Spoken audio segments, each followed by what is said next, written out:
د سهار د لمانځه هیڅ رخصتي نشته. نبی کریم صلی الله علیه وسلم فرمایلی دي وایي زړه مې غواړي چې هغه کس ته اور واچوم ویې سوځم چې کم څوک د سهار لمونځ نه کوي.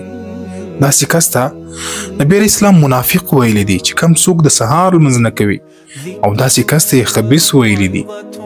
نن هره شپه موږ ځوانان 1 ګنټه 2 ګنټې 3 ګنټې قدر فیسبوک استعمالو، ټیک ټاک استعمالو، واتساپ استعمالو، خو لیکن د سهار د لمانځه دپاره 10 منټه قدر نسو راپورته کېدلی چې د سهار لمونځ ادا کړو.